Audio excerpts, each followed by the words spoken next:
Dans cette édition, la détresse d'un Lillois en conflit avec la Banque Postale.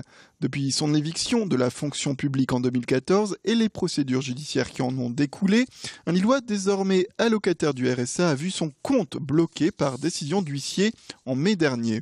S'il a pu reprendre la main dessus à la fin du mois de juin, ce dernier accuse l'établissement bancaire d'avoir laissé s'échapper les 1 200 € qui étaient crédités. Interrogée, la banque ne peut répondre de manière détaillée sur son refus de rendre la somme, car il s'agit d'un secret bancaire.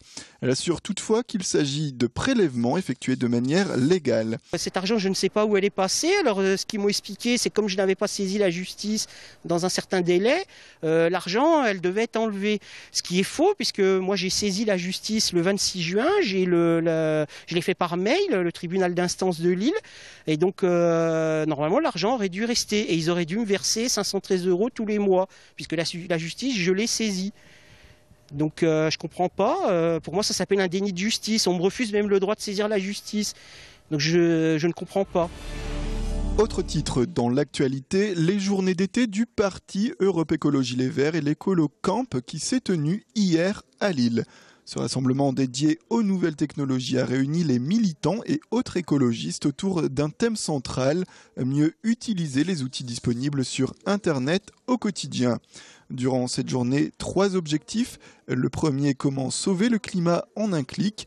Le second, fédérer de nouveaux électeurs via Internet, sans oublier de savoir comment respecter l'humain et la terre en utilisant l'outil Internet plus proprement.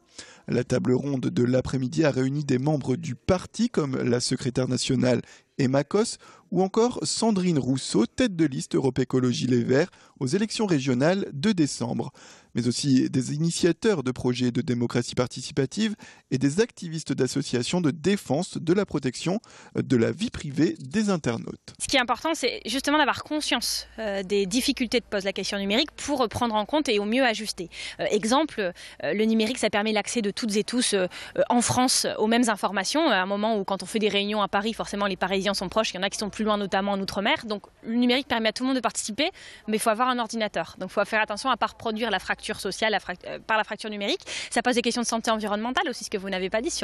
Nous, on milite beaucoup contre les ondes électromagnétiques, etc. Et il y a aussi à qui on donne l'argent et à qui profite le crime, entre guillemets. C'est-à-dire que nous, on est des fervents défenseurs des logiciels libres. Je trouve anormal qu'aujourd'hui encore, dans les facs en France, on enseigne l'informatique sur Word et sur des logiciels propriétaires. Nous refusons de continuer à vivre dans cette situation où on nous méprise économiquement. C'est insupportable. Natacha Bouchard, la maire de Calais, est formelle. L'État français mais aussi l'Angleterre doivent dédommager financièrement la commune concernant la problématique des migrants sur le territoire. Alors que Bernard Cazeneuve, le ministre de l'Intérieur, et son homologue britannique Theresa May sont à Calais aujourd'hui, elle a pour objectif de discuter des travaux mis en œuvre pour gérer la problématique des migrants, mais c'est surtout l'occasion pour Natacha Bouchard de souligner les répercussions économiques désastreuses que subit la ville année après année. Notamment, le préjudice serait estimé à 50 millions d'euros. Autre requête du maire de Calais aujourd'hui, le classement de la sous-préfecture de Calais en zone 1, la lutte renforcée contre le réseau de passeurs, sans oublier un travail de fond sur les conditions d'accueil sur le sol britannique. Natacha Bouchard va aussi profiter de la visite ministérielle afin de remettre à la surface une proposition qui lui a toujours été refusée, l'établissement au plus vite d'un centre de réfugiés sur Calais.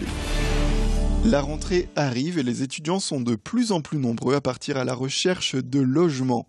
Si les habitations au centre-ville sont prises d'assaut, le campus vert est la solution idéale pour ceux qui souhaitent payer moins cher et surtout bénéficier d'un cadre de vie calme et verdoyant en rentrant des cours. Depuis 1995, cet organisme propose des logements dans des fermes à une vingtaine de minutes maximum des centres universitaires pour des loyers plus attractifs. L'autre avantage est aussi la superficie de ces logements qui est amenée à être plus grande à des tarifs préférentiels. Aujourd'hui, le réseau couvre 12 territoires universitaires, principalement dans le nord de la France, et il regroupe 120 agriculteurs offrant environ 500 studios à la ferme. Chaque année, entre 700 et 800 étudiants du Nord-Pas-de-Calais bénéficient des services de cette association. À noter que l'APL reste de mise pour ces étudiants qui souhaitent bénéficier du campus vert. Odile Collin, la directrice de l'association, nous en dit plus. Nous avons 4 finalités au niveau de l'association du campus vert. La première est qu'il y ait un échange intergénérationnel entre les propriétaires, donc agriculteurs, et les locataires. La deuxième finalité est une valorisation du patrimoine. La troisième est un complément de revenus, bien sûr, pour les propriétaires. Et une autre finalité, qui n'est pas des moindres, c'est des logements de qualité à prix modéré. C'est la fin de cette édition. Merci à toutes et à tous de nous avoir suivis. Tout de suite, retrouvez la météo sur Grand Lille TV, sans oublier de faire un point sur l'infotrafic en temps réel.